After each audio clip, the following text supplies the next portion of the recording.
नमस्कार। DElEd online class में आपका स्वागत है। आशा करती हूँ आप लोग सब स्वस्थ होंगे और आज तो मौसम भी बहुत ठीक हो रहा है। डीएलएड मैं आज आप लोगों के साथ डीएलएड फोर्थ सेमेस्टर का सैद्धांतिक विषय शैक्षिक प्रबंधन एवं प्रशासन के अंतर्गत स्कूल लीडरशिप पर बातचीत करूँगी। आपने पिछली क्लासेस में शैक्षिक प्रशासन एवं प्रबंधन के विषय में पूर्व वक्ता से प्रबंधन के विषय में सैद्धांतिक पक्ष को सुना था और सीखा था।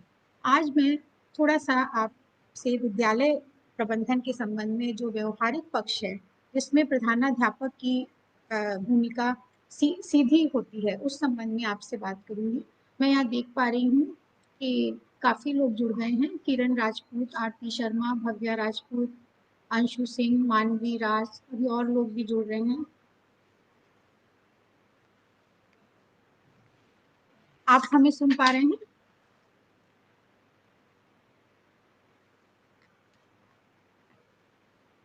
अब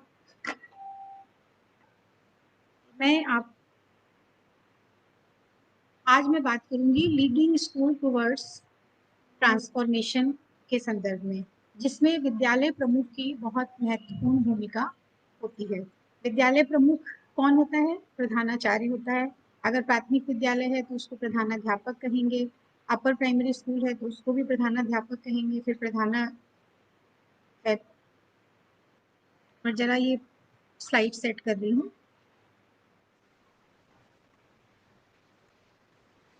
आप स्लाइड देख पा रहे हैं। आज हम बातचीत करेंगे लीडिंग स्कूल टुवर्ड्स ट्रांसफॉर्मेशन में स्कूल हेड की क्या भूमिका रहती है। आप स्क्रीन पर दिख रहा होगा आपको। विद्यालय नेतृत्व विकास के अंतर्गत विद्यालय प्रमुख हेतु ध्यातव्य बिंदु।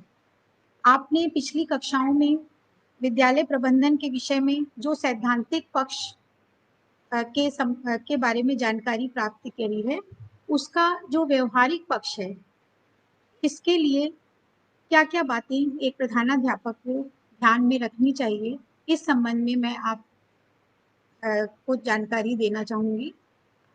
विद्यालय नेतृत्व का दृष्टिकोण, पर्सपेक्टिव ऑन स्कूल लीडरशिप। जो विद्यालय प्रमुख है उसका स्कूल लीडरशिप के प्रति क्या दृष्टिकोण है, यह बहुत मायने रखता है।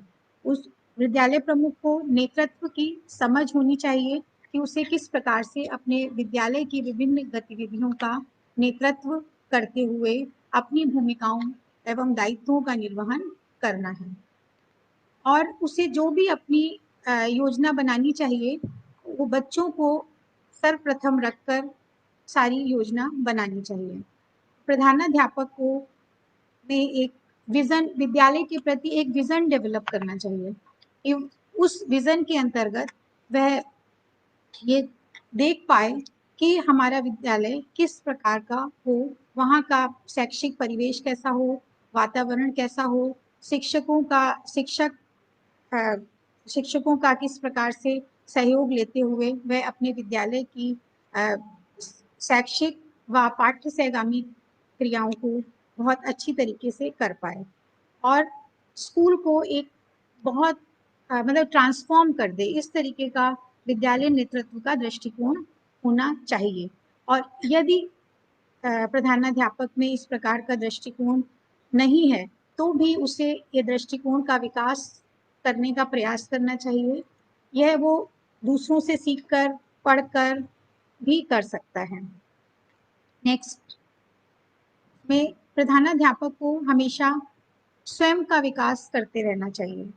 जैसे उसको अपनी नेतृत्व शैली की समझ होनी चाहिए। आप लोग जानते होंगे कि हर व्यक्ति का नेतृत्व करने का अलग स्टाइल होता है। कोई ऑटोक्रेटिक स्टाइल होता है, डेमोक्रेटिक स्टाइल होता है, और कोई सबमिसिव स्टाइल भी होता है, और भी बहुत तरीके के लीडरशिप स्टाइल होते हैं। पर जो प्रधानाध्यापक की नेतृत्व शैली है वह इस प्रकार की होनी चाहिए कि वह अपने विद्यालय के जो शैक्षिक परिवेश है उसका तो नेतृत्व करे ही, लेकिन जो कम्युनिटी है कम्युनिटी है और जो और भी स्टेक होल्डर्स हैं विद्यालय विकास से संबंधित, सभी के साथ समन्वय स्थापित करके उसको कार्य करना चाहिए। इसके लिए उसे हमेशा अपने आप को एक प्रोग्रेसिव मोड में रखना चाहिए कि जो भी लेटेस्ट टेक्निक चल रही हो या जो हमारे वर्तमान में जो भी नियम हो, जो विभागीय गाइडलाइन हो, या कोई, जैसे कि अभी इस समय आप लोग देख रहे हैं कि कोविड महामारी के चलते हमारी पूरी नेतृत्व शैली ही बदल गई है। जैसे शिक्षण प्रशिक्षण सभी कुछ ऑनलाइन हो गया है। इधर पिछले 1.5 महीने से आप लोग देख रहे होंगे कि जिन जो स्कूल हेड्स हैं या जो जो भी लोग विद्यालय से जुड़े हुए हैं, अगर उन्होंने नेतृत्व लेते हुए, एक अच्छा नेतृत्व लेते हुए समय की मांग के अनुसार कार्य किया है तो उन्हें सफलता मिली है। और यदि बच्चे घर में बिना किसी मतलब बिना पढ़ाई के बहुत समय तक रहते तो शायद जो उनकी एनर्जी है, जो उनका बच्चों का एनर्जी लेवल हाई होता है, यूथ का भी एनर्जी लेवल हाई होता है, अगर उनको प्रॉपर वे में गाइडेंस नहीं मिलता, जो हमने इस दौरान पिछले 1.5 महीने में हमारी शिक्षा व्यवस्था में ये ऑनलाइन मोड से शिक्षा प्रदान करने के माध्यम से प्रयास किया है, शायद ये सार्थक प्रयास ही है कि हम अपने बच्चों की, अपने यूथ की एनर्जी को चैनलाइज कर पाए हैं।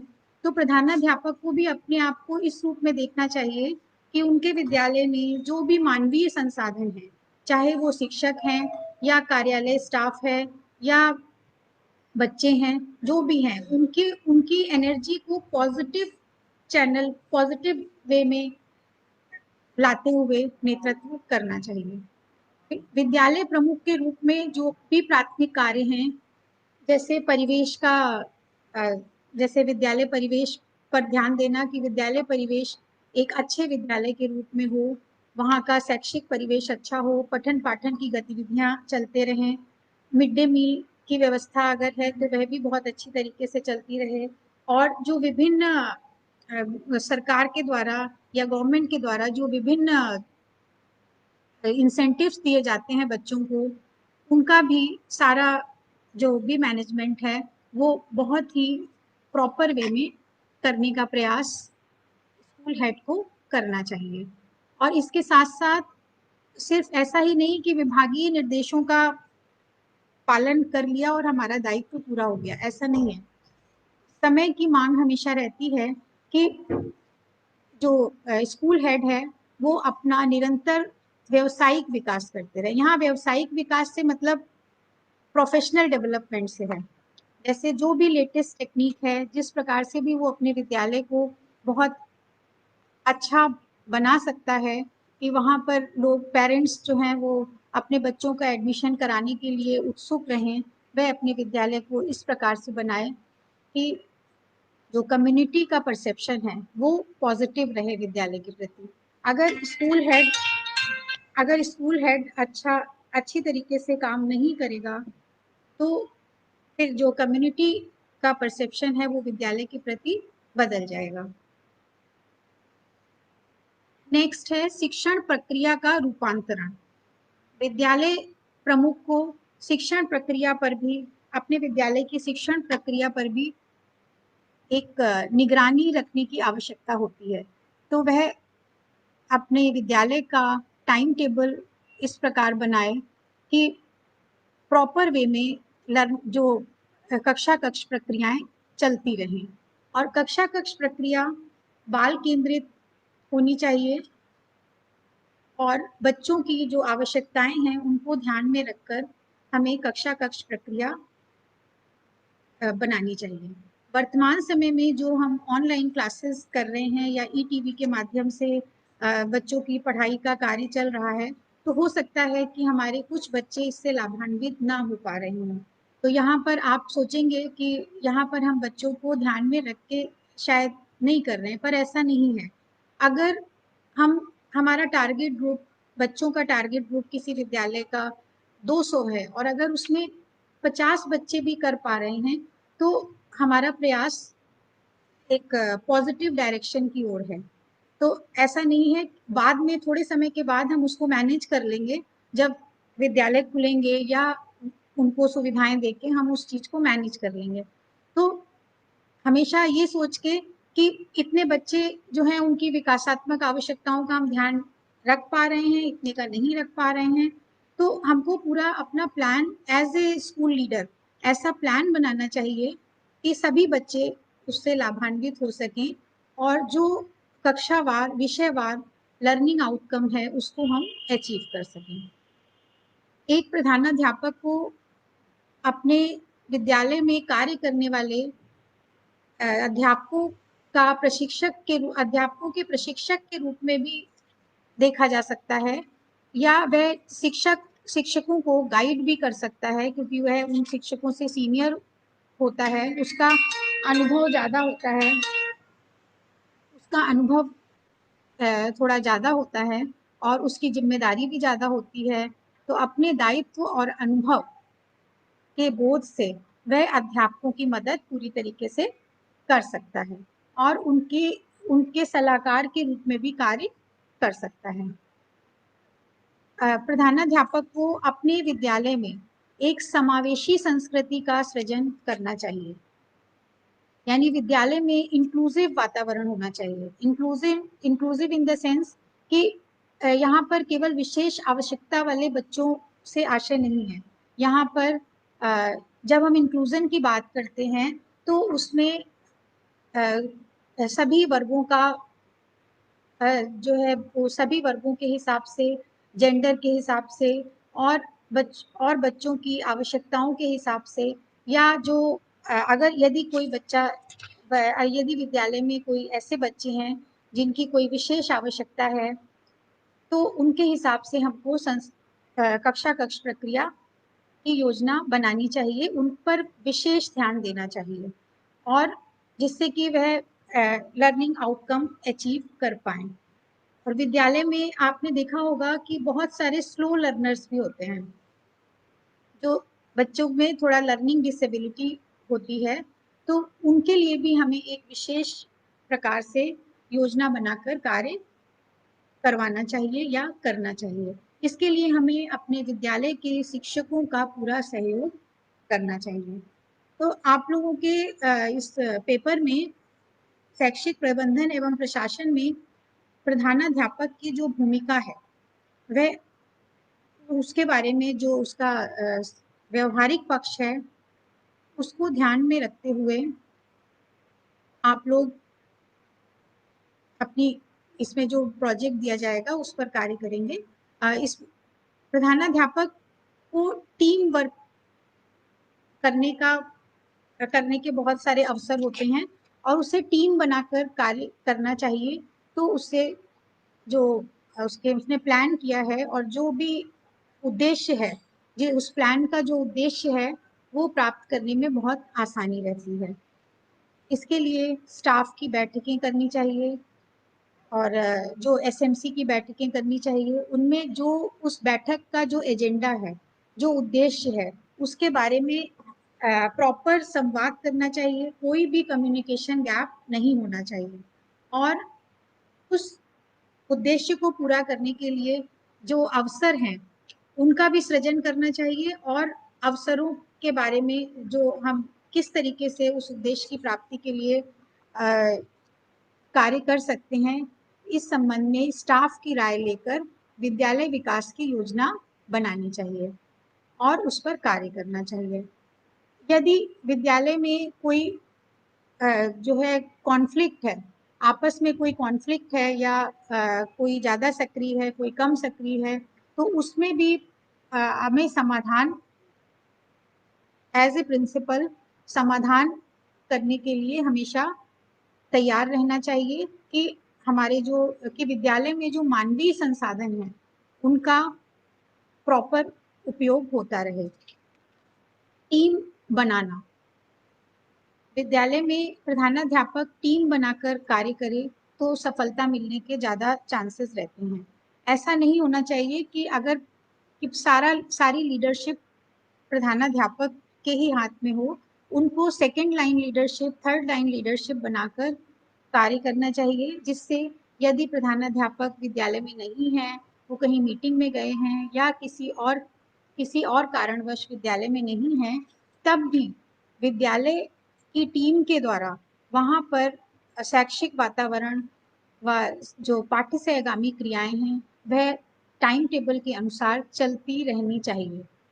और विद्यालय में नवाचार करने के लिए भी स्कोप होना चाहिए कि यदि कोई शिक्षक कोई इनोवेटिव स्टाइल में कक्षा कक्ष प्रक्रिया का संचालन करना चाहता है तो उसको भी अलाउ करते हुए उसका नेतृत्व करने का प्रयास। सबसे पहले नए वीडियो को देखने के लिए आप हमारे चैनल को सब्सक्राइब करें और बेल आइकन को प्रेस करें, जिससे कि जब भी मैं नया वीडियो अपलोड करूं तो आपको उसका नोटिफिकेशन मिल जाए।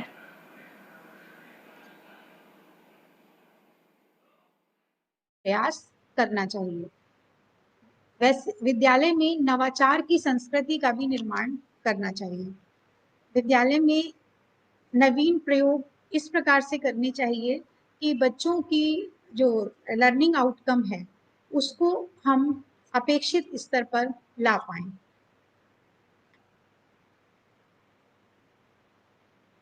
अब हम बात करेंगे लीडिंग पार्टनरशिप पर। विद्यालय प्रमुख को बहुत सारे लोगों के साथ इंटरैक्ट करके विद्यालय की गतिविधियों को क्रियान्वित कराना होता है। आप लोग जानते होंगे, आप अपने विद्यार्थी जीवन को याद करिए, जब आप अभी भी आप विद्यार्थी हैं, लेकिन जब आप इंटर में पढ़ते होंगे तो वहाँ पर या हाई स्कूल में पढ़ते होंगे या और प्राइमरी अपर प्राइमरी में पढ़ते होंगे, उस समय आपने देखा होगा कि प्रधानाध्यापक किस तरीके से पूरे विद्यालय के संचालन में अपना सहयोग करते हैं। उस समय आपने देखा होगा कि कुछ और लोग भी विद्यालय से जुड़े हुए हैं, कम्युनिटी के लोग जुड़े हुए हैं, विभाग के लोग जुड़े हुए हैं, कभी अधिकारी भी आते हैं, कभी पेरेंट्स भी विद्यालय आते हैं, कभी प्रधान भी आते हैं। तो आप लोग इस तरीके से देखते होंगे। तो इसमें जो है सभी स्टेक होल्डर्स को चिन्हित करना और कार्यों से जोड़ना, यह प्रधानाध्यापक का बहुत महत्वपूर्ण कार्य होता है। और इसके लिए प्रधानाध्यापक में एक विशेष गुण की भी आवश्यकता होती है कि प्रधानाध्यापक में कम्युनिकेशन स्किल्स अच्छी होनी चाहिए। तो हमेशा पॉजिटिव अप्रोच से बातचीत करनी चाहिए कि जब भी हम विद्यालय के स्टेक होल्डर्स के साथ बात करें तो हमारा एटीट्यूड पॉजिटिव हो। अगर कहीं पर कोई नकारात्मक आप नकारात्मक व्यवहार देखते हैं तो उसको भी हमें पॉजिटिव वे में बदलने की समझ होनी चाहिए। आप लोग डीएलएड के प्रशिक्षु हैं और आप लोगों को ये सब बहुत ज़रूरी है सीखना, क्योंकि आगे चल के आप शिक्षक बनेंगे, फिर उसके बाद आप प्रधानाध्यापक बनेंगे। और जब शिक्षक बनेंगे तो किस तरीके से प्रधानाध्यापक के साथ आप टीम के रूप में कार्य करेंगे, इसकी भी आप लोगों की तैयारी होनी चाहिए। क्योंकि हमें आप लोगों से या जो नई जनरेशन है उनसे बहुत उम्मीदें रहती हैं। इसमें साझेदारियों का नेतृत्व के अंतर्गत अभिभावकों के साथ भी साझेदारी होती है एसएमसी के माध्यम से, या बच्चों में अपेक्षित लर्निंग आउटकम अचीव हो, इसके लिए भी हम पेरेंट्स से बातचीत करके उनकी शिक्षण अधिगम प्रक्रिया को प्लान कर सकते हैं। विभागीय अधिकारियों के साथ शैक्षिक प्रशासन एवं प्रबंधन संबंधी दायित्वों की साझेदारी का समन्वय। जैसे आप जानते होंगे कि हमारी जो पूरी शिक्षा व्यवस्था है वह नियमों के आलोक में चल रही है। बहुत सारे शासनादेश होते हैं जिनके द्वारा विद्यालय की प्रक्रिया का संचालन उन शासनादेशों में निहित व्यवस्थाओं के अंतर्गत किया जाता है। और विद्यालय के संचालन में प्रधानाध्यापक की भूमिका तो सीधी होती है, परंतु अधिकारी ब्लॉक लेवल के लोग भी इस विद्यालय से जुड़े होते हैं, जनपद स्तर के लोग भी विद्यालय से जुड़े होते हैं और स्टेट लेवल के ऑफिसर्स भी विद्यालय से जुड़े होते हैं। सीधे नहीं जुड़े होते हैं, एक जो है कैस्केड मोड में जुड़े रहते हैं। जो स्टेट भारत सरकार की जो भी गाइडलाइंस होती हैं विद्यालयों के संचालन में, उनका क्रियान्वयन स्टेट अपने गाइडलाइन के अनुसार करवाते हैं, और फिर वो जनपद लेवल पे निर्देश, जनपदीय स्तर पर वो निर्देश जाते हैं, फिर विद्यालय ब्लॉक स्तर पर जाते हैं, फिर विद्यालय स्तर पर जाते हैं। तो इस पूरी कड़ी में भी प्रधानाध्यापक को सब समन्वयन करना होता है। अब हम बात करेंगे स्कूल डेवलपमेंट प्लान की। आप लोग जिस तरीके से अपना लेसन प्लान बनाते हैं, आप लोग लेसन प्लान बनाते हैं, उसी तरीके से जो है विद्यालय का भी एक प्लान बनाया जाता है। विद्यालय विकास योजना तैयार की जाती है, जिसमें विद्यालय के सभी सैद्धांतिक जो सैद्धांतिक पक्ष से संबंधित व्यवहारिक पक्ष, वहाँ का परिवेश, शिक्षण अधिगम प्रक्रिया किस तरीके से संचालित की जाएगी, और विद्यालय विकास योजना में बजट भी प्लान किया जाता है। वो विभागीय निर्देशों के अनुरूप होता है जो हम बजट प्लान करते हैं। लेकिन अपने विद्यालय की विकास योजना आप एक विद्यालय प्रमुख खुद बनाता है, और जो विभागीय निर्देश के अनुसार होती है उसका भी पालन करता है, और वह अपनी योजना भी बना सकता है यदि उसमें कोई फाइनेंशियल क्लॉज वायलेट नहीं हो रहा है तो। बाकी नियमों के आलोक में विकास योजना बनाई जाती है, और आगामी कार्यों की भी योजना बनाते हैं।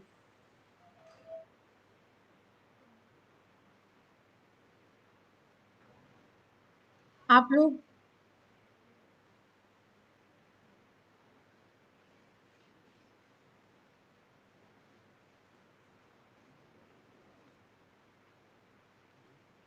के बाद हम बात करेंगे प्रोजेक्ट, तो ये बाद में बात करेंगे। पहले इस स्लाइड पर मैं चर्चा करना चाहूँगी। इस पर आप व्यक्तिगत चिंतन करिएगा और फिर इस चिंतन को साझा भी करिएगा कि क्या मैं अपने जीवन में जो बदलाव चाहता हूँ या चाहती हूँ उसके लिए पहल करता हूँ, करती हूँ। इसका क्या मतलब है कि यदि आप अपने जीवन में कोई बदलाव चाहते हैं एज ए लीडर, तो क्या आप उसके लिए पहल करते हैं? कितनी पहल करते हैं? मतलब किसी के कहने का इंतजार करते हैं कि वो आपको कहे कि आप इनिशिएटिव लें, या आप अपने आप पहल करते हैं, या फिर विचार करिएगा कि मुझे क्या रोकता है, कि आपको लीड करने के में कोई रोकता है, या आप खुद मतलब आपके अंदर क्या रोकता है कि आप लीड ले सकें या ना ले सकें। विद्यालय प्रमुख को अपना ये मूल्यांकन करते रहना चाहिए। और क्यों? इसलिए मेरे जीवन में मेरा नेतृत्व कैसा है। यानी ये 3 प्रश्न हैं जो एक विद्यालय प्रमुख को अपने आप में करते रहना चाहिए कि वह अपने जीवन में बदलाव चाहता हूँ, चाहती हूँ एज ए लीडर। यहाँ पर एज ए लीडर बात हो रही है। और कितना बदलाव चाहती हूँ, उस बदलाव के लिए मुझे क्या रोकता है और क्यों, इसलिए मेरे जीवन में मेरा नेतृत्व कैसा है। अगर इन बातों पर विचार करते हुए एक प्रधानाध्यापक अपने विद्यालय में कार्य करेगा, तो शायद वह हमेशा जो जो भी उसे लीड लेने, जो भी भावना या जो भी कारण उसे लीड लेने पे कहीं रोक रहा होगा, तो वो उससे ओवरकम होके लीड लेकर कार्य करेगा। अब हम एक बार फिर से दोहरा लेते हैं। हमने बात की leading school towards transformation by school head पर, जिसमें हमने बात की विद्यालय नेतृत्व विकास के अंतर्गत विद्यालय प्रमुख हेतु क्या ध्यातव्य बिंदु हैं। इसमें जो विद्यालय प्रमुख की भूमिकाएं हैं उसके बारे में हमने चर्चा की, और पिछली क्लासेस में आप शैक्षिक प्रबंधन एवं प्रशासन विषय के अंतर्गत सीख चुके हैं कि प्रबंधन क्या है, कैसे किया जाता है, इसके प्रमुख क्षेत्र क्या हैं, तथा शैक्षिक प्रशासन एवं नियोजन में प्रधानाचार्य की क्या भूमिका है। नेक्स्ट, प्रधानाचार्य को स्वयं का विकास, transforming teaching learning process, building and leading teams, leading partnership, इन सब का ध्यान रखते हुए स्कूल डेवलपमेंट प्लान तैयार करना चाहिए और विद्यालय के संचालन में अपनी भूमिका का निर्वहन करना चाहिए। तो आपने जो पिछली कक्षाओं में सैद्धांतिक पक्ष के बारे में सीखा था, उसी के आधार पर विद्यालय प्रबंधन किस प्रकार से किया जाएगा, इसके संबंध में आप प्रोजेक्ट कार्य करिएगा। ये स्लाइड जो रिफ्लेक्ट हो रही है, इसमें व्यक्तिगत चिंतन करते हुए करिएगा कि आप विद्यालय प्रमुख हैं। मान लीजिए कि आप विद्यालय प्रमुख हैं और आप अपने विद्यालय के लिए किस प्रकार से कार्य योजना बनाएंगे, जिसमें आप मानवीय संसाधनों का प्रबंधन किस प्रकार से करेंगे और आपके जो इंफ्रास्ट्रक्चर है उसमें किस प्रकार का बदलाव लाएंगे, वह विचार करते हुए इस प्रोजेक्ट को बनाइएगा। और क्या क्या कंस्ट्रेंट्स होंगे और उसको आप किस तरीके से ओवरकम करेंगे, या जो आपके सामने जो आप महसूस करेंगे इस प्रोजेक्ट को करते समय कि आप अपने विद्यालय के लिए जो योजना बना रहे हैं उसमें क्या क्या चुनौतियां आएंगी, तो उन चुनौतियों का समाधान किस प्रकार से आप कर पाएंगे, इस पर भी विचार कर आप उसमें लिखिएगा। और जब आप इन चुनौतियों का सामना करने के लिए अपने आप को तैयार पाएंगे तो आपका नेतृत्व कैसा रहेगा, इस बारे में भी आप अपने विचार लिखिएगा और इस प्रोजेक्ट को पूरा करके आप अपने संस्थान में सबमिट करिएगा। तो आज बस इतना ही। अभी इसके बाद हम नेक्स्ट क्लास में इस संबंध में और भी बातचीत करेंगे कि एज ए टीचर या एज ए प्रिंसिपल आप किस तरीके से अपना प्रोफेशनल डेवलपमेंट करें और हमेशा करते रहना चाहिए। Good luck, have a nice day, thank you.